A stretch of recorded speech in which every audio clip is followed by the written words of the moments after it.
"Let me dance with your daughter. I'll make her walk again," the dirty boy whispered to the millionaire. Harrison Sterling exploded in cruel laughter. "You? A street rat who can barely afford shoes?" But when the boy took the wheelchair-bound girl's hand, what happened next froze every heart in that mansion and changed their lives forever. The autumn rain had stopped hours ago, but 12-year-old Daniel Rivers was still soaked to the bone. His shoes, if you could call them that, were held together with wire and hope, squeaking with each step as he walked along the pristine sidewalk of Millionaire's Row, leaving muddy footprints on concrete that probably cost more per square foot than his entire neighborhood. He didn't belong here. Every fiber of his being screamed that truth. The mansions towering on either side of him were fortresses of wealth, each one more intimidating than the last. Manicured lawns stretched like green oceans. Luxury cars sat in driveways like sleeping panthers. Security cameras tracked his movement with silent judgment. But Daniel kept walking, clutching the crumpled flyer in his pocket. The paper was damp, the ink smudged, but he'd memorized every word weeks ago. Autumn Charity Gala at Sterling Manor. Entertainment and performances welcome. All talented youth encouraged to audition. All talented youth. The words had burned themselves into his brain. They hadn't said, all wealthy youth, or all properly dressed youth. Just talented. And Daniel had one talent, the only thing in his life that made sense, that made him feel whole. He could dance. Not the formal ballet taught in expensive studios. Not the carefully choreographed routines from private schools. Daniel danced like the wind moved, like water flowed, like music became physical. He'd learned in the streets, in abandoned warehouses, in any space where he could move freely. His teachers had been YouTube videos watched on library computers, street performers who'd taken pity on a skinny kid with hungry eyes, and his own relentless practice. When Daniel danced, he wasn't poor. He wasn't the kid whose father had abandoned them before he was born. He wasn't the son of a mother working 3 jobs who still couldn't keep the lights on. He was just movement and music and pure, perfect freedom. Sterling Manor loomed ahead, a 3-story masterpiece of stone and glass that looked like it had been transplanted from a European castle. Daniel's stomach twisted with familiar anxiety. The security guard at the gate was already watching him, hand moving toward his radio. "Stop right there!" the guard called out, stepping into Daniel's path. His nameplate read, Officer Mitchell, and his expression read, "You don't belong here." "I'm here for the audition," Daniel said, pulling out the flyer with trembling fingers. "For the gala. It says all talented youth." "Let me see that." Mitchell snatched the flyer, examining it like it might be counterfeit. His eyes traveled from the paper to Daniel's face, down to his broken shoes, back up to his second-hand jacket that was 2 sizes too small. "This is for legitimate performers, not street kids looking to cause trouble." "I'm not here to cause trouble," Daniel said, fighting to keep his voice steady. "I'm a dancer. I just want a chance to audition." "A dancer?" Mitchell's laugh was sharp and mean. "Boy, look at yourself. You're filthy. You probably haven't had a proper meal in days. The Sterling Gala is one of the most prestigious events in the city. They have professional performers, trained artists, people with actual credentials." Each word was a hammer blow, but Daniel had heard worse. Much worse. "The flyer says all talented youth are encouraged." "I know what the flyer says," Mitchell interrupted. "But it also assumes a basic level of presentability. You can't just walk into Harrison Sterling's home looking like you crawled out of a dumpster." The mansion's front door opened, and Daniel's heart nearly stopped. A girl emerged, being pushed in a wheelchair by a nurse. She was maybe 10 years old, with long hair that caught the afternoon light. But it was her eyes that captured Daniel's attention. Sad eyes, old eyes, eyes that had seen too much pain for someone so young. Sophia Sterling. Even Daniel, who knew nothing about high society, had heard her story. The daughter of Harrison Sterling, the real estate mogul worth billions.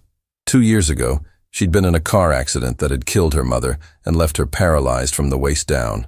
The tabloids had covered it obsessively. Photos of the grieving father carrying his wheelchair-bound daughter. Stories about the best doctors money could buy who still couldn't help her walk again. Sophia's gaze found Daniel, and for a moment, they just looked at each other. Her expression shifted, curiosity replacing the boredom that had been there seconds before. "Who's that?" Sophia asked the nurse, pointing directly at Daniel. The nurse, a stern-looking woman named Mrs. Chen, frowned. "No one, dear. Just someone who got lost." "I'm not lost," Daniel said, finding courage he didn't know he had. "I'm here to audition for the gala." Sophia's eyes widened. "You're a performer?" "I'm a dancer." "Sophia, we need to go back inside, Mrs. Chen said firmly, beginning to turn the wheelchair. "Wait." Sophia's voice carried surprising authority for someone so young. "I want to see him dance." "Miss Sterling, your father would not approve of—" "My father isn't here right now." Sophia looked directly at Daniel. "Can you really dance, or are you just saying that?" Daniel's hands were shaking. This wasn't how he'd imagined this going. He'd pictured a formal audition, judges sitting at a table, a proper stage, not performing in a driveway for a girl in a wheelchair while a security guard glared at him. But something in Sophia's eyes called to him. A loneliness he recognized. A desperate need for something, anything, real and beautiful in a life that had become defined by limitations and tragedy. "I can dance," Daniel said quietly. "I don't have music, but I don't need it. The music is always there if you know how to listen." Officer Mitchell stepped forward. "Okay, that's enough. I'm calling this in. You need to leave before— Let him show me." Sophia's voice was steel wrapped in silk. "1 minute. If he's lying, then Officer Mitchell can escort him away. But if he's telling the truth—" She paused, and for the first time, something like hope flickered across her face. "If he's telling the truth, then I want him to audition for the gala." Mrs. Chen looked deeply uncomfortable, but she also clearly knew better than to argue with Sophia Sterling. "1 minute," she said to Daniel. "Then you leave." Daniel nodded. His heart was pounding so hard he could feel it in his throat. He stepped back, giving himself space, and closed his eyes. The world fell away. The mansion, the security guard, the watching eyes, all of it dissolved. Daniel heard the music that was always playing in his head, felt the rhythm in his bones, and began to move. He'd once seen a documentary about water, how it could be gentle or fierce, how it could carve through stone or nurture life. That's what Daniel tried to capture in his movement. He flowed across the driveway, his body telling a story without words. Every gesture precise yet organic, every turn controlled yet wild. He forgot about his broken shoes, forgot about the mud on his clothes, forgot about everything except the pure joy of movement. This was who he was. This was the only thing that had ever made sense in his chaotic, difficult life. When he stopped, breathing hard, the world snapped back into focus. Sophia's hands were pressed to her mouth, tears streaming down her face. Mrs. Chen looked stunned. Even Officer Mitchell had gone quiet, his earlier hostility replaced by reluctant amazement. "How did you learn to move like that?" Sophia whispered. "I taught myself," Daniel said simply. "I've been dancing since I was 5. "It's the only thing I'm good at." Before Sophia could respond, a voice cut through the moment like a knife. "What exactly is going on here?" Daniel turned to see a man striding down the mansion's front steps, and he knew immediately this was Harrison Sterling. The photos didn't do him justice, or maybe they did him too much credit. He was tall, imposing, dressed in a suit that probably cost more than Daniel's mother made in 6 months. His face was handsome in a harsh way, all sharp angles and cold calculation, but it was his eyes that made Daniel's blood run cold. They were empty, not angry or cruel, just profoundly empty, like looking into windows of an abandoned house. "Daddy!" Sophia's voice brightened. "You have to see this boy dance. He's amazing. He should be in the gala."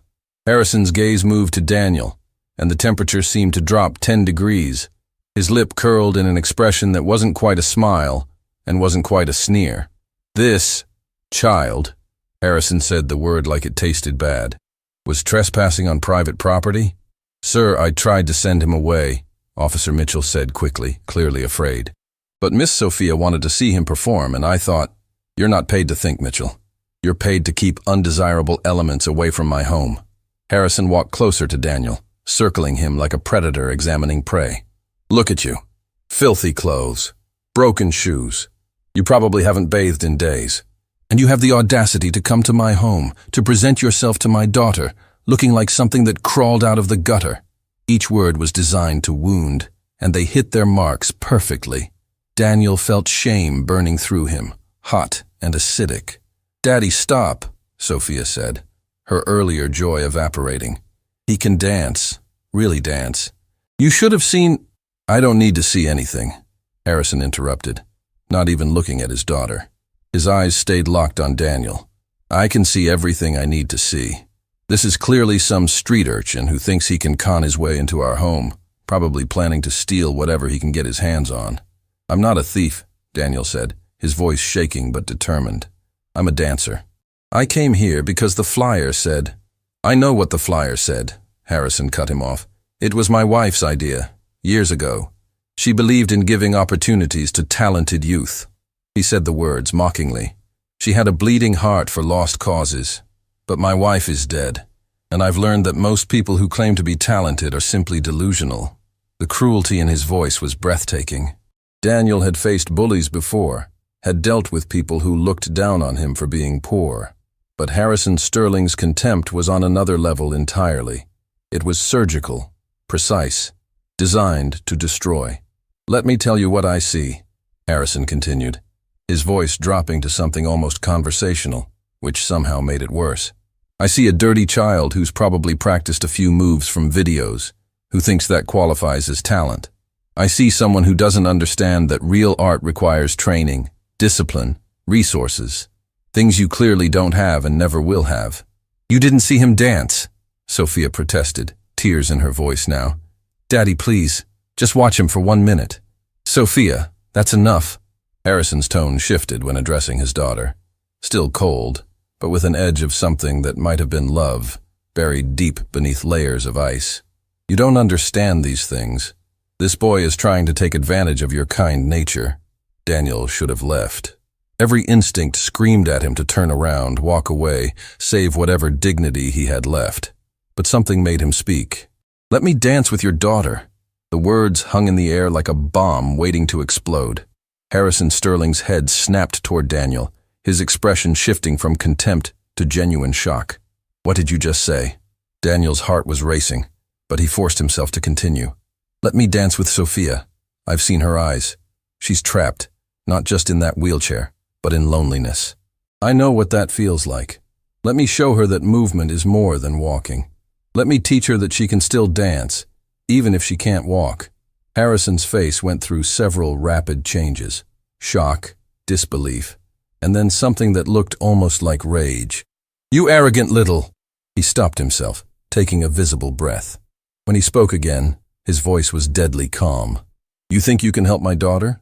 You, a street rat who probably doesn't even have a home to go back to, think you have something to offer, Sophia Sterling?" "I think everyone has something to offer," Daniel said, surprised by his own courage. "And I think Sophia deserves to feel joy again, to feel like she's more than her wheelchair." For a moment, just a fraction of a second, something flickered in Harrison's eyes. Pain, maybe, or recognition. But it was gone so fast Daniel might have imagined it. "You want to dance with my daughter?" Harrison asked, and his smile was the cruelest thing Daniel had ever seen. "Fine, I'll make you a deal. The gala is in 2 weeks. If you can perform, truly perform, not just flail around like you probably did for Sophia, if you can prove that you have actual talent and not just the delusions of a desperate child, then yes, you can dance with my daughter." Daniel's breath caught. "Really?" "Really," Harrison confirmed. "But when you fail, and you will fail, I want you to never come back here. I want you to accept that you don't belong in this world, that you never will belong, and that the sooner you accept your place in life, the less disappointment you'll face." It was a trap. Daniel knew it was a trap. Harrison Sterling was setting him up to fail publicly, to crush whatever hope he dared to kindle. But Daniel also knew he had no choice. "I accept," he said. Harrison's smile widened. "Excellent. The audition is this Saturday, 3 p.m. Don't be late." He turned to Officer Mitchell. "Escort this boy off the property, and make sure he understands that if he shows up looking like he does now, he won't make it past the gate." As Mitchell grabbed Daniel's arm, not roughly, but firmly, Sophia called out, "Wait, what's your name?" Daniel looked back at her, at this girl who'd shown him more kindness in 5 minutes than most people showed him in months. Daniel, he said. Daniel Rivers. I'll see you at the audition, Daniel Rivers, Sophia said. And despite everything, she was smiling. Show my father what real dancing looks like. As Officer Mitchell walked Daniel back to the gate, Harrison Sterling watched them go, his expression unreadable. Daddy, Sophia said quietly, why were you so mean to him? Harrison looked at his daughter, at the wheelchair that had become her prison, at the sadness that had taken up permanent residence in her eyes since the accident that had stolen her mother and her ability to walk. Because the world is mean, Sophia, he said, and it's better she learns that from me than from strangers who'll hurt her worse. But as he turned back to the mansion, Harrison Sterling felt something he hadn't felt in years, a tiny splinter of doubt, because that dirty boy had moved with a grace that money couldn't buy, and for just a moment, Harrison had seen his daughter smile. And that terrified him more than he would ever admit. The community center on Maple Street had seen better days, probably around the time Daniel was born. The paint was peeling, the windows were cracked, and the heating system worked only when it felt like it. But it had one thing that made it invaluable: a large empty room with a mirror along one wall and enough space to move. Daniel had been coming here since he was 7, sneaking in through the back entrance that never quite locked properly. The staff knew he was there. Mrs. Washington, who ran the after-school programs, had caught him once, and instead of kicking him out, had simply said, "Don't break anything, and clean up after yourself." Now, 5 days after his encounter with Harrison Sterling, Daniel was here every moment he wasn't in school or helping his mother. The audition was approaching like a storm on the horizon, and he had never felt more unprepared. "You're going to wear yourself out." Daniel stopped mid-movement, breathing hard. Mrs. Washington stood in the doorway, holding 2 bottles of water. She was in her 60s, with gray hair pulled back in a practical bun and eyes that had seen every kind of hardship, but somehow remained kind. "I can't wear myself out," Daniel said, accepting the water gratefully. "I have to be perfect." "Perfect is impossible, honey. You know that." Mrs. Washington settled into one of the folding chairs along the wall. "I've been watching you dance for 5 years. You're already better than most professionals I've seen. What's really going on?" Daniel sat down hard on the floor, his legs finally giving out. "I made a stupid promise to a girl in a wheelchair. I told her I could teach her to dance even though she can't walk. And her father," his voice cracked, "her father is setting me up to fail, so he can prove that people like me don't belong in his world." "Harrison Sterling," Mrs. Washington said, and it wasn't a question. Daniel looked up, surprised. "You know him?" "I know of him. Everyone in this city knows of him. Brilliant businessman, ruthless negotiator, and from what I hear, a man who died inside the day his wife did." Mrs. Washington's expression was thoughtful. "He used to be different, you know, before the accident." "Different how?" "Kinder. His wife, Margaret, she was the heart of their family. She ran charity programs, volunteered at hospitals, genuinely cared about making the world better. Harrison supported her, loved her, built his empire partially to fund her causes." Mrs. Washington sighed. "Then the accident happened. Margaret died instantly. Sophia survived but lost the use of her legs. And Harrison lost himself." Daniel absorbed this, trying to reconcile it with the cold, cruel man who'd humiliated him. "That doesn't excuse how he treated me." "No, it doesn't," Mrs. Washington agreed. "Pain isn't an excuse for cruelty, but understanding where someone's cruelty comes from can help you navigate it." She leaned forward. "Daniel, why did you really offer to dance with his daughter?" The question caught Daniel off guard. He'd been asking himself the same thing for 5 days. "Because," he said slowly, working through his thoughts, "when I looked at her, I saw myself. Trapped, invisible, desperate for something, anything, that would make her feel alive again." He looked down at his hands, calloused from years of practice. "When I dance, I'm free, even if it's just for a few minutes." I thought, maybe I could give her that feeling. Mrs. Washington's eyes were shining with unshed tears. "That's a beautiful gift, Daniel. But you need to understand something. Harrison Sterling isn't going to make this easy. He's going to do everything in his power to prove you wrong, to humiliate you so thoroughly that Sophia never asks about you again. I know, and you're still going to try." "I have to." Daniel stood up, walking back to the center of the room. "I gave Sophia hope. I saw it in her eyes.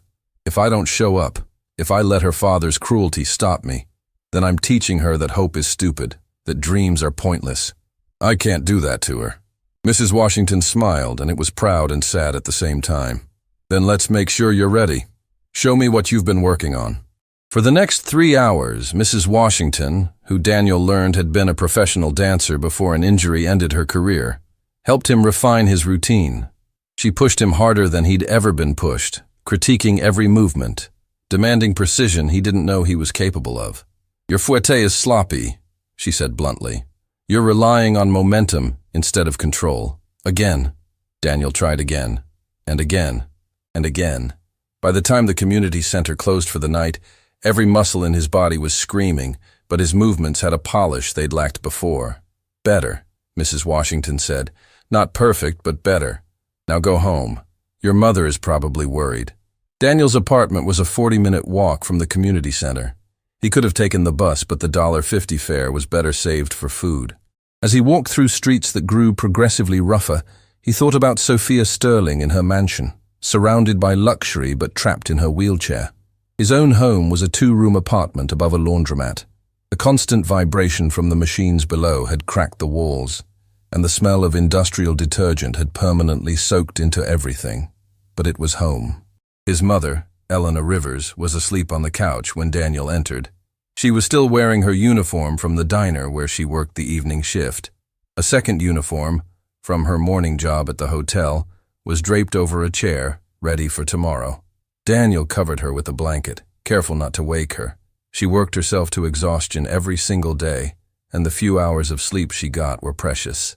He noticed the mail on the table, mostly bills, all stamped with red, overdue notices.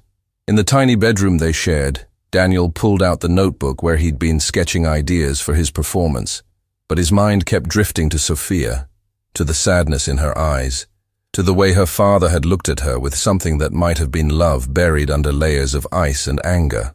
The next morning, Daniel woke to find his mother sitting at the small kitchen table, staring at the bills. "Mom," he said softly. Elena looked up, and Daniel's heart broke at the exhaustion in her face. She was only 33, but she looked older. Too many long shifts, too much worry, too much weight carried on shoulders that weren't meant to bear so much alone. "Good morning, baby," she said, forcing a smile. "Did you sleep okay?" "Mom, what's wrong?" She hesitated, then sighed. "The landlord is raising the rent, again, and the hotel is cutting hours." She rubbed her eyes. "It's fine. I'll figure it out. I always do." Guilt crashed over Daniel. "I could get a job. After school I could—" "Absolutely not," Elena said firmly. "Your job is to go to school and be 12 years old. I'll handle the adult problems." "But, Daniel," his mother took his hands, "I work these jobs so you don't have to, so you can have a chance at something better. Don't take that away from me." Daniel wanted to argue, but he knew that look in his mother's eyes. Stubborn pride mixed with love so fierce it was almost frightening.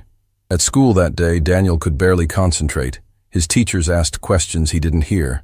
His classmates chatted about things that seemed trivial and distant. All he could think about was the audition, now just 9 days away. During lunch, he sat alone in the corner of the cafeteria, working through choreography in his head. He didn't notice Marcus Chen approaching until his former friend was standing right in front of him. "I heard you're auditioning for the Sterling Gala," Marcus said. Daniel looked up. Marcus had been his best friend until middle school, when Marcus's family had moved to a better neighborhood, and Marcus had decided he needed better friends to match. Now he hung out with the popular kids, the ones with new phones and designer shoes. "Yeah," Daniel said carefully. So I think you're crazy." Marcus sat down uninvited. "Harrison Sterling is on the board of directors for half the companies in this city. He's ruthless. He'll destroy you just for fun. Then why do you care?" Marcus was quiet for a moment. "Because we used to be friends, and I remember how much you loved dancing. I don't want to see you get crushed." "I'll be fine," Daniel said, though he didn't feel fine at all. "Will you?" Marcus leaned forward. "Daniel, I've been to events at Sterling Manor. I've seen how those people operate. They'll eat you alive. The way you dress, the way you talk, where you're from, they'll use all of it against you." "I know," Daniel said quietly. Harrison Sterling already did that. He called me a street rat and a thief. He looked at me like I was garbage. And you're still going through with it? I have to. I made a promise. Marcus shook his head. To whom? To Sophia Sterling. Daniel, she's not your friend. She's a rich girl who was momentarily entertained by seeing a poor kid dance. She probably doesn't even remember your name. The words stung because part of Daniel worried they might be true. But then he remembered Sophia's eyes, the way she'd smiled, the tears that had fallen when she watched him move. You're wrong, Daniel said. She's trapped just like we are. Different cage, same feeling. That's naive, Marcus said, but his voice was gentle now. But I guess that's always been your problem. You believe people are better than they are. After Marcus left, Daniel spent the rest of lunch alone, doubt gnawing at him. Was he being naive? Was he setting himself up for humiliation so complete that he'd never recover? That afternoon, instead of going to the community center, Daniel found himself walking toward Sterling Manor. He didn't plan to go inside, just wanted to see it again, to remind himself what he was fighting for. He was standing across the street, staring at the mansion, when a black sedan pulled up beside him. The window rolled down, and Daniel's stomach dropped. Harrison Sterling sat in the back seat, looking at him with an expression of cold amusement. Mr. Rivers, Harrison said, taking measurements for your robbery attempt? I'm not, Daniel stammered. Relax, boy, I'm joking. Harrison's smile suggested he wasn't joking at all. Get in, I want to talk to you. Every instinct screamed at Daniel to run. But curiosity, and the faint hope that maybe, somehow, Harrison Sterling had changed his mind about him, made him open the car door and slide into the leather seat. The interior smelled like expensive cologne and old money. Harrison studied Daniel like a scientist examining an interesting specimen. You've been practicing, Harrison said. It wasn't a question. Every day, for hours. Good. Harrison's fingers drummed on the armrest. I'd hate for this to be too easy. Tell me, Daniel, what do you think you're going to accomplish at this audition? Daniel met his gaze. I'm going to prove that I'm a real dancer, that I deserve to perform at the gala, that I can help Sophia. Help Sophia, Harrison repeated, his voice dripping with disdain. You really believe that, don't you? You think your little street performances can somehow heal my daughter's broken body? I don't think I can make her walk, Daniel said carefully. But I think I can show her that movement is more than walking, that she can still be graceful, still be powerful, still dance even from a wheelchair. Something dangerous flashed in Harrison's eyes. My daughter doesn't need your pity or your amateur therapy. She has the best doctors money can buy. She has physical therapists, specialists, equipment that costs more than you'll make in your entire life. And is she happy? Daniel asked. The question hung in the air like a challenge. Harrison's jaw tightened. Happiness is irrelevant. What matters is her health, her safety, her future. But what kind of future is it if she's miserable? Harrison's hand moved so fast Daniel didn't see it coming. He grabbed Daniel's collar, pulling him close. For a terrifying moment, Daniel thought the man might actually hit him. You don't know anything about my daughter, Harrison hissed. You don't know what we've been through, what we've lost. You're a child playing at understanding adult pain. Daniel's heart was racing, but he forced himself to speak. You're right. I don't know what you've lost, but I do know what it feels like to be alone, to feel like the world has forgotten you exist. And I saw that same feeling in Sophia's eyes.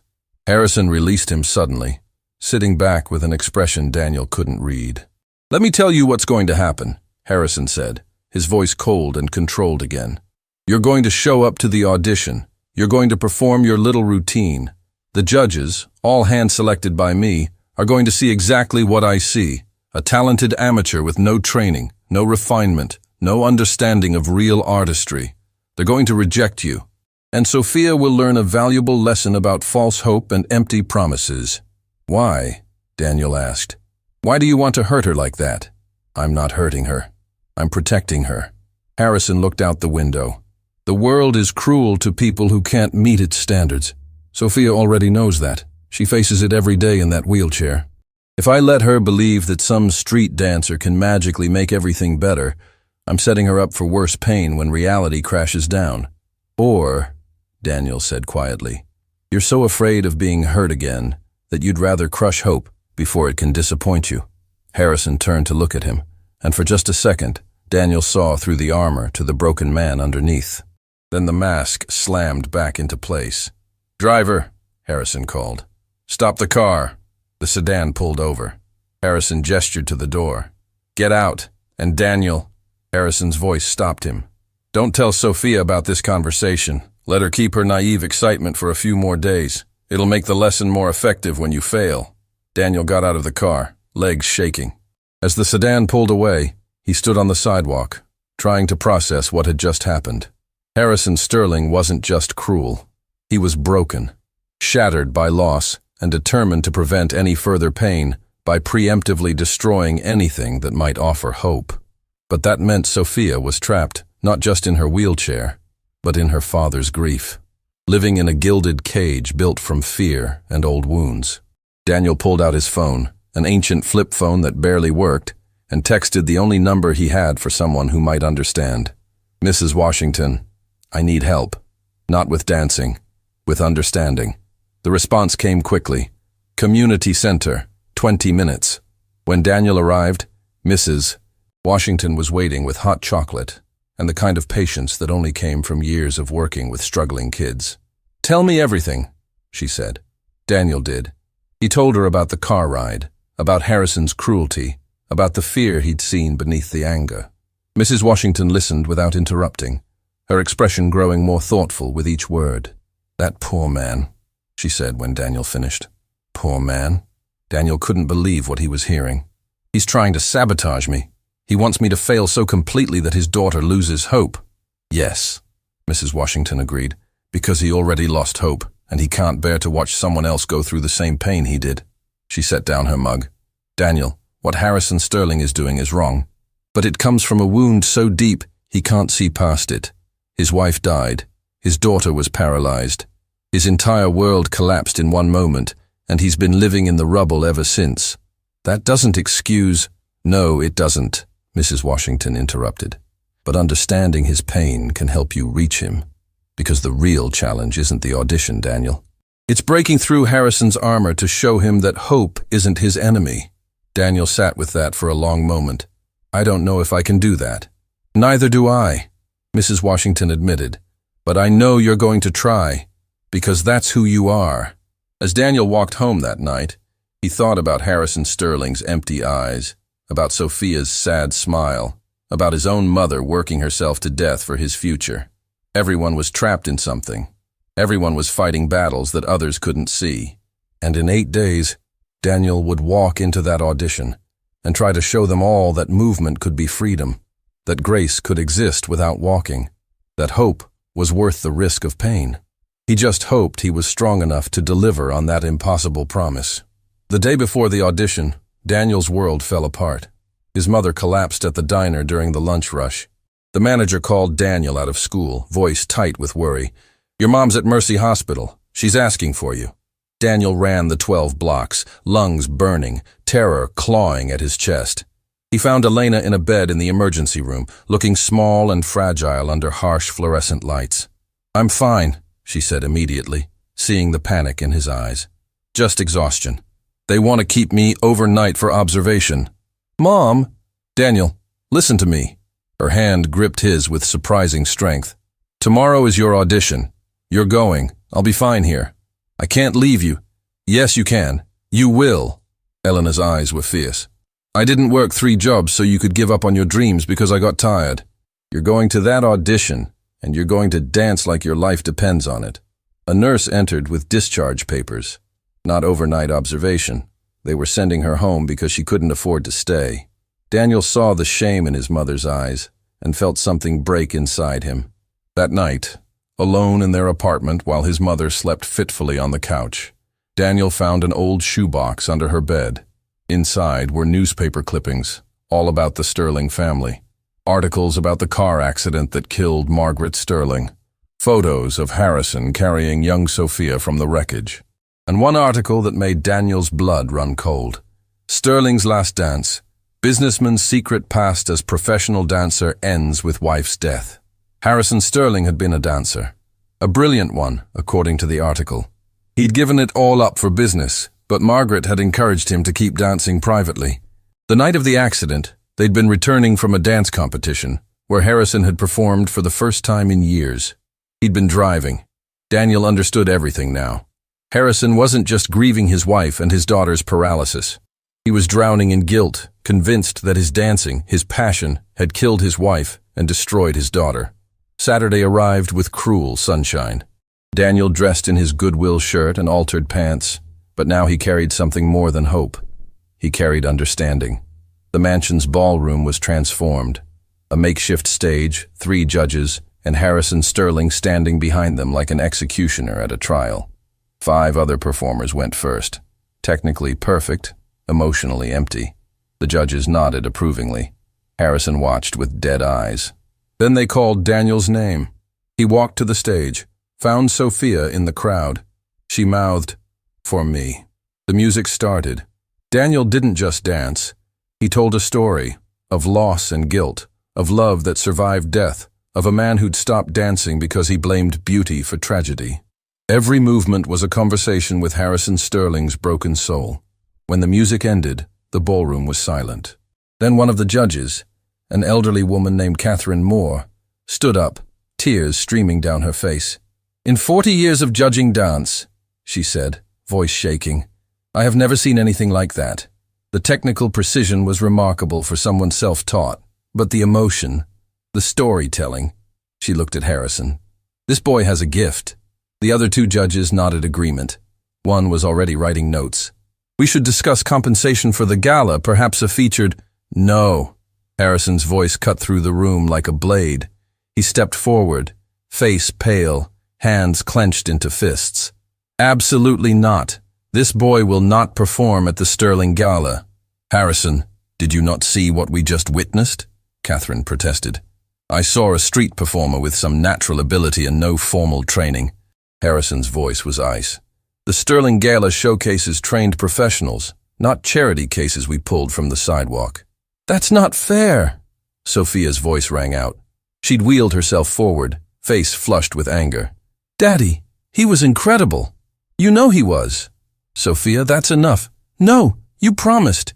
You said if he was good enough, he could dance with me." Tears streamed down her face. "You lied!" Harrison's expression flickered. Pain, guilt, something desperate, but his voice remained firm. "I said if he demonstrated professional-level talent. He did not meet that standard." "You're lying because you're scared," Sophia shouted. "You saw what I saw. Everyone saw it." "Guards," Harrison called. "Please escort Mr. Rivers from the property." 2 security guards moved toward Daniel, but Catherine Moore stepped between them. "Harrison Sterling, I have known you since you were a boy. I taught your wife to dance. I was at your wedding." Her voice trembled with fury. "What you're doing right now would break Margaret's heart." Harrison's face went white. "Don't you dare. She would be ashamed of you. Using your grief as an excuse to destroy hope, to crush beauty, to deny your daughter something that makes her smile for the first time in 2 years. Get out!" Harrison roared, losing all composure. "All of you, the audition is over. There will be no street performers at my gala." The room erupted in chaos. Judges protesting, Sophia sobbing, guards looking uncertain. Daniel stood frozen on the stage, watching his dream shatter. Then a phone camera flash went off. Everyone turned. A young woman stood in the back, a reporter Daniel recognized from local news. "Jennifer Martinez, Channel 7 News," she said calmly. "Mr. Sterling, did you just publicly humiliate a 12-year-old boy because he reminded you of your own past as a dancer?" Harrison's face went from white to crimson. "You have no right to be here." "I have every right. This is a charity event, public interest." Jennifer held up her phone. "I recorded everything. The performance, your daughter's plea, your rejection, should make for a very interesting story about how Manhattan's most prominent philanthropist treats talented children from poor families. You wouldn't dare. Watch the 6 o'clock news." Jennifer's smile was steel. "The public can decide if you were being a protective father or just cruel." Harrison looked like he might explode. But before he could speak, Sophia wheeled herself to the center of the room. "I have something to say." Her voice was small but steady. "My father thinks he's protecting me, but he's not. He's trapping me. just like he trapped himself when he stopped dancing after Mom died. "Sophia, please!" Harrison's voice cracked. "I found Mom's journals, Daddy, the ones she kept about the accident. She wrote that you blamed yourself, that you thought your dancing killed her." Tears streamed down Sophia's face. "But she also wrote that the last thing she said before she died was keep dancing, and you never did. You locked that part of yourself away, and now you're trying to lock me away too." The silence was absolute. Harrison Sterling stood in the center of his ballroom, surrounded by witnesses to his cruelty, his secrets exposed, his daughter's pain laid bare. And Daniel finally understood that this was never about him passing an audition. This was about Harrison Sterling facing the man he'd become when he stopped being the man his wife loved. "Everyone out," Harrison whispered. "Please, just everyone leave." As the crowd dispersed, as Jennifer Martinez sent her footage to the newsroom, as judges whispered about scandal, Daniel caught Harrison's eyes and saw a broken man realizing he'd become exactly what he'd hated, someone who crushed dreams to avoid facing his own pain. The video went viral in 3 hours. Daniel woke Sunday morning to his phone exploding with notifications, texts, calls, messages from people he'd never met. He grabbed the ancient device, hands shaking, and opened the first link someone had sent him. Channel 7's website showed Jennifer Martinez's report. "Millionaire banker crushes poor boy's dreams. Watch what happens next." The video had been viewed 2.3 million times.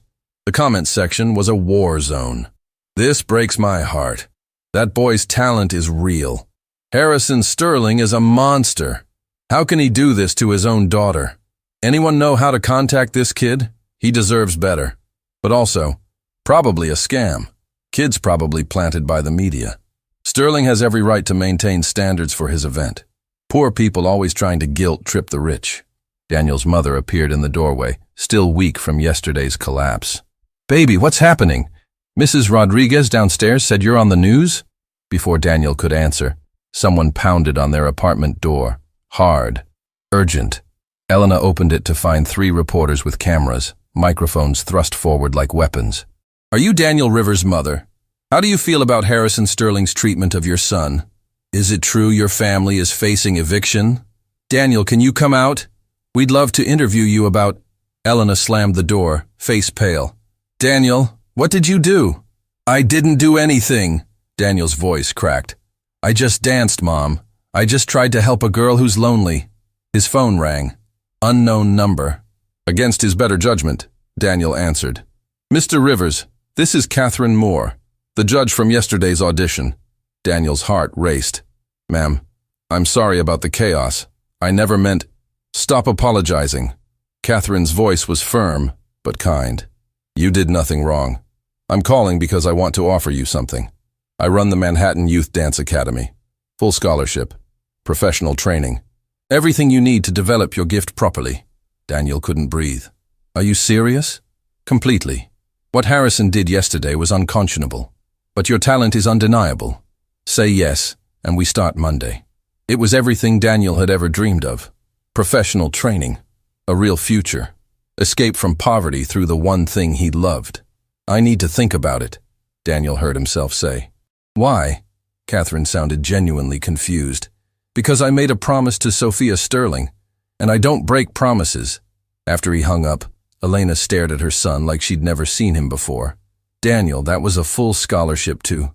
"I know what it was, Mom." "And you said no?" "I said I'd think about it." Daniel looked out the window at the reporters gathering on the street below. "But if I take it, Harrison Sterling wins. He destroys my chance to help Sophia, then someone else swoops in to save me, and he never has to face what he did. Baby, sometimes accepting help isn't about the other person. It's about your future."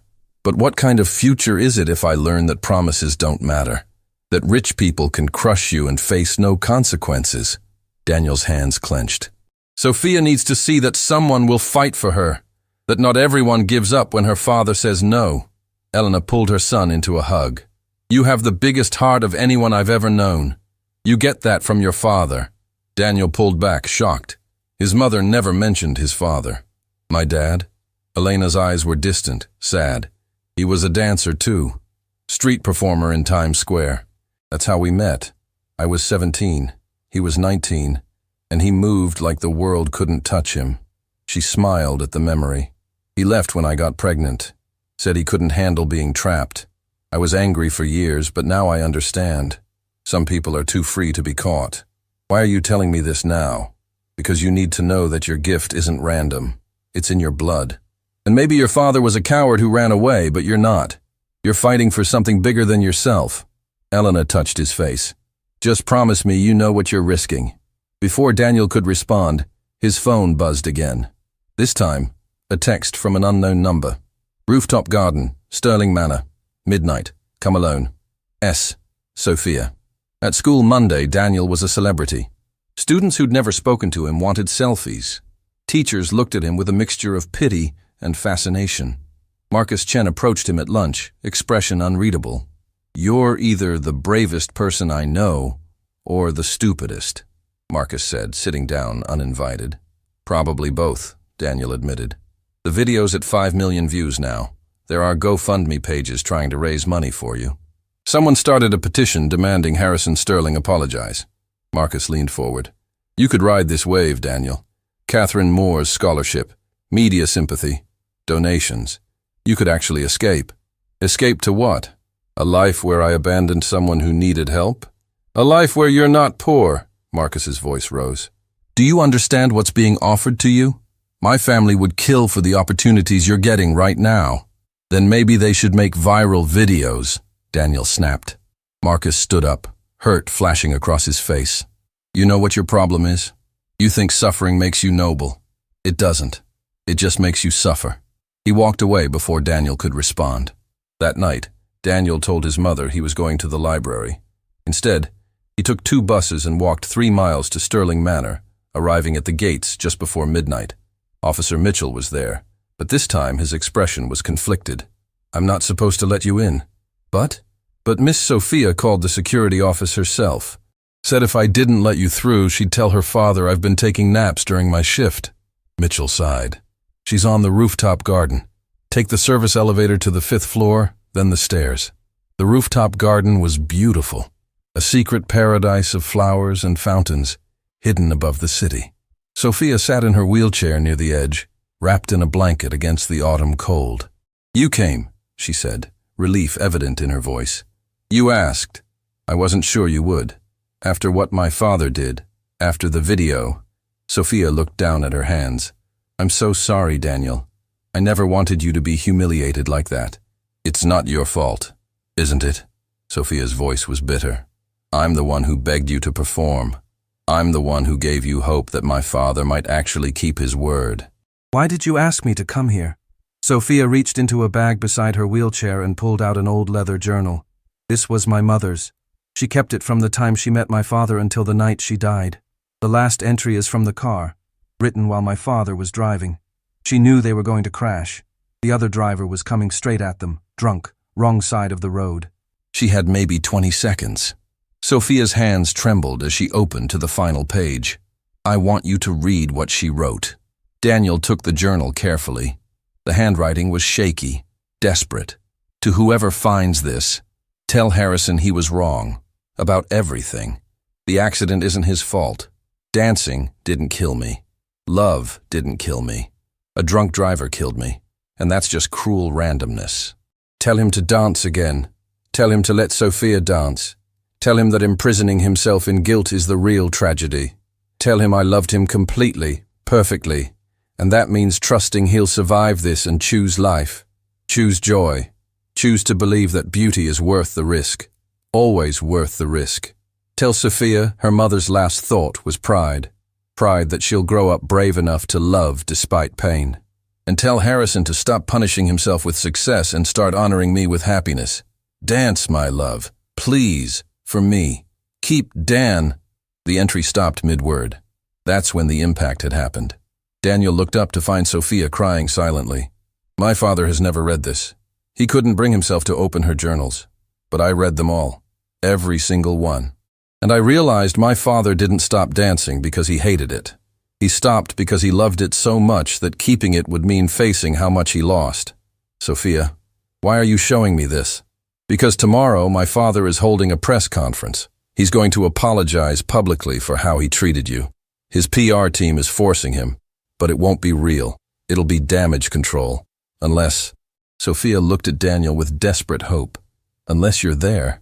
Unless you bring this journal. Unless you make him read what my mother actually wanted. He'll never listen to me. I'm just the poor kid who embarrassed him. No, Sophia said fiercely. You're the dancer who reminded him of everything he's been running from. You scare him, Daniel, because when he looks at you, he sees himself at your age, full of passion and hope and the belief that movement could save your soul. A sound behind them made them both turn. Harrison Sterling stood in the doorway to the rooftop, still wearing his business suit despite the late hour. His expression was unreadable. Sophia, I've been looking everywhere for you. Mrs.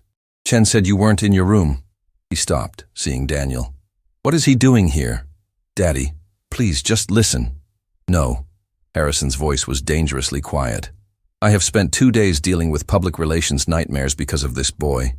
My business partners are questioning my judgment. My reputation is being shredded across social media. And now I find him on my private rooftop with my daughter in the middle of the night. He's here because I asked him to be, Sophia said, lifting her chin. And I have something you need to see. She held up the journal. Harrison's face went white. Where did you get that? From Mom's study. You locked the room, but you forgot I still had the key you gave me before the accident. Sophia's voice was steady despite her tears. I've read all her journals, Daddy. Every single one. And the last entry is something you need to hear. I don't... Harrison's composure was cracking. Put that away. No. You've been running from this for 2 years. You've been punishing yourself and me and everyone around you because you're too afraid to face what Mom actually wanted. Sophia thrust the journal toward Daniel. Read it. Out loud. Daniel looked between father and daughter, saw the desperation in Sophia's eyes and the terror in Harrison's, and made a choice. He began to read. With each word, Harrison Sterling's armor shattered piece by piece. By the time Daniel reached Keep Dan, Harrison was on his knees, sobs tearing from his chest like something vital being ripped out. She wanted me to dance, he gasped. She wanted, and I stopped. I thought... Sophia wheeled herself to her father, wrapped her arms around him. She wanted you to live, Daddy. She wanted us both to live. Not just survive. Live. Harrison looked up at Daniel through tears. I've been so cruel to you, because you're everything I used to be, everything I killed when Margaret died. You didn't kill it, Daniel said quietly. You just locked it away. And maybe I can't make Sophia walk, but maybe I can show you both that movement, real movement, doesn't require working legs. It just requires a willing heart. Harrison Sterling looked at this 12-year-old boy who'd somehow become the key to unlocking 2 years of grief, and asked the question that would change everything. Will you teach me to dance again? The Sterling Gala took place 3 weeks later, but it was nothing like Harrison had originally planned. The press conference 2 days after the rooftop encounter had shocked Manhattan's elite. Harrison Sterling, standing before cameras with red-rimmed eyes and his daughter beside him, had done something unprecedented. He'd told the truth. I have spent 2 years, he'd said, voice shaking, punishing myself for my wife's death by punishing everyone around me, especially my daughter. I convinced myself that passion was dangerous, that joy was irresponsible, that the only way to protect Sophia was to teach her that the world was cruel and hope was foolish. He'd looked directly at the camera. I was wrong, and I owe Daniel Rivers an apology that no words can adequately express. This boy saw my daughter's pain and offered her something I couldn't, the belief that being broken doesn't mean being dead. The video had gone even more viral than Jennifer Martinez's original report. Now, standing backstage at the gala, Daniel felt his hands trembling. His mother stood beside him, wearing a dress that Catherine Moore had insisted on buying her. Elena looked beautiful and terrified in equal measure. You don't have to do this, she whispered, if it's too much pressure. Mom, I made a promise. Daniel squeezed her hand. And for the first time in my life I have the chance to actually keep one. The ballroom was packed, every seat filled with Manhattan's elite, but also, at Harrison's insistence, with people from Daniel's neighborhood. Mrs. Washington sat in the front row beside Mrs. Rodriguez. Marcus Chen was there with his family, looking uncomfortable in a suit. Catherine Moore had brought her entire academy, and in the center of the front row, Sophia Sterling sat in her wheelchair, wearing a dress that shimmered like starlight. The lights dimmed. A single spotlight illuminated the stage. Harrison Sterling walked out, and the crowd fell silent. He wasn't wearing his usual business suit. Instead, he wore simple dance attire, the same kind Daniel wore. His feet were bare. His expression was vulnerable in a way no one in that room had ever seen. 2 years ago, Harrison began, his voice carrying across the silent ballroom. I lost my wife. I thought I lost everything that mattered, but I was wrong. I also lost myself. I stopped dancing because I blamed beauty for tragedy. I stopped living because I was afraid of feeling. He looked toward the wings where Daniel waited. Then a 12-year-old boy reminded me that my wife's last words weren't about fear. They were about faith. Faith that life continues. Faith that love survives death. Faith that movement, real movement, comes from the heart, not the legs. Harrison extended his hand toward the wings. Daniel Rivers, would you join me? Daniel walked onto the stage and the crowd erupted in applause. But he only had eyes for Sophia, whose face was streaming with tears.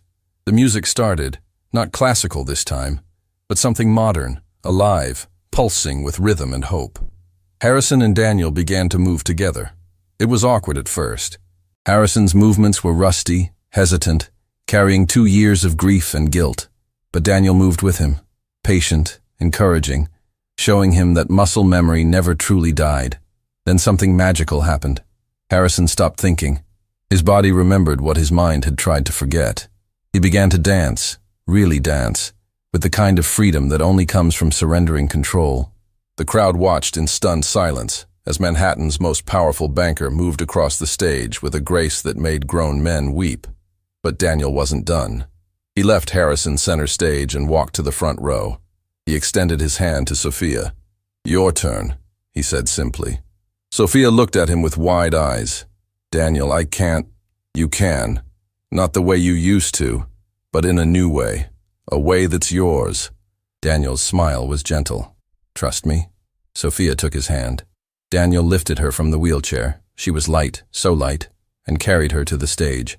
Harrison moved to help, but Daniel shook his head. This was Sophia's moment. He set her down gently in the center of the stage, supporting her weight, and the music shifted to something slower, dreamlike. I can't move my legs, Sophia whispered. Then we move everything else, Daniel replied, and they danced. Daniel became Sophia's legs, moving them together across the stage while her arms created shapes. Her upper body told stories. Her face expressed emotions that words could never capture. She wasn't dancing despite her wheelchair. She was dancing as herself, complete and whole and beautiful. The crowd was silent except for the sound of people crying. When the music ended, Daniel lowered Sophia gently back into her wheelchair. But before he could step away, she grabbed his hand. Thank you, she whispered, for seeing me. Harrison joined them on stage, and for the first time in 2 years, he pulled his daughter into a hug that wasn't about protection or guilt, just pure love. Then he looked at Daniel. I have something for you. He gestured to the wings. Mrs. Washington walked out, carrying a folder. 3 days ago, Harrison said, addressing the entire ballroom now, I established the Margaret Sterling Foundation for Artistic Excellence. Its mission is to provide full scholarships, training, and support for talented young people from families who couldn't otherwise afford professional arts education. He turned to Daniel. You are our first scholarship recipient. Full funding for Catherine Moore's Academy, plus a living stipend for you and your mother. No child should have to choose between helping their family and developing their gifts. Daniel couldn't breathe. Mr. Sterling, there's more. Harrison's smile was real this time. I'm also creating a specialized program called Dance Without Limits, adaptive dance training for children with disabilities. Sophia will co-direct it, and we'd like you to be our lead instructor. The crowd erupted in applause, but Daniel could barely hear it over the roaring in his ears. Why? He managed to ask. Why are you doing this? Harrison knelt down so they were eye level. Because you gave me back something I thought was dead. You showed me that my wife's legacy isn't grief, it's grace. You taught my daughter that limitation isn't the same as impossibility. And you proved that real wealth isn't measured in bank accounts, but in the courage to keep dancing even when the world tells you to stop. He stood, addressing the crowd again. Every person in this room has something they stopped doing because of fear, because of loss, because someone told them they couldn't or shouldn't. Daniel Rivers is 12 years old and has nothing except a gift and the refusal to give up on promises. If he can find the courage to dance, so can we all. The standing ovation lasted 5 full minutes. Later, as the gala wound down, Daniel stood on the rooftop garden with his mother. Below them, Manhattan glittered like a constellation brought to earth. "Your father would be proud," Elena said softly. "Maybe," Daniel replied, "but I think I'm finally proud of myself. Not because I'm getting a scholarship or because I'm on the news, but because I kept my promise. I showed Sophia she could dance. I showed Harrison he could live again." Elena pulled her son close. "You showed everyone that dignity doesn't require wealth, that talent doesn't require pedigree, and that the bravest thing anyone can do is believe in hope when the world demands despair." Behind them, the rooftop door opened. Sophia wheeled out, Harrison pushing her chair. "There you are," Sophia said, smiling. "We've been looking everywhere." "Sorry," Daniel said. "Just needed some air." Harrison stepped forward, and for a moment, he looked uncomfortable. Then he did something Daniel never expected. He extended his hand for a formal handshake. "Thank you, Daniel, for everything." Daniel shook his hand, and in that gesture was reconciliation, respect, and the acknowledgement that sometimes the most important lessons come from the most unexpected teachers. 6 months later, the Margaret Sterling Foundation had provided scholarships to 200 children across 5 states. Dance Without Limits had programs in 12 cities, and Daniel Rivers, the dirty boy who'd walked into Sterling Manor with nothing but hope and talent, had become the face of a movement proving that excellence blooms wherever courage is planted. But the moment Daniel treasured most came during their first Dance Without Limits showcase. Sophia performed a piece she'd choreographed herself, a solo that used her wheelchair not as a limitation, but as an extension of her artistry. Wheels spinning, arms flowing, face radiating joy. When she finished, the audience stood and cheered. But Sophia wheeled directly to where Harrison sat in the front row. "Did you see, Daddy? Did you see me dance?" Harrison was crying openly now, no longer ashamed of his tears. "I saw you fly, sweetheart. Your mother would be so proud." "She'd be proud of you too," Sophia said, "for choosing to live again, for choosing us." As father and daughter embraced, Daniel stood in the wings with his mother, watching the family he'd helped heal. "You changed their lives," Elena whispered. "No," Daniel replied, thinking of his mother's sacrifices, of Mrs. Washington's patience, of Sophia's courage, of Harrison's transformation. "We changed each other. That's what real dancing is, moving together, supporting each other, creating something beautiful that none of us could create alone." And in that moment, Daniel Rivers understood the most important lesson of all, that true wealth isn't what you have, but what you give. That real strength isn't never falling, but always rising. And that the most powerful thing anyone can do is dance, not just with their feet, but with their whole heart, even when the world says it's impossible, especially then.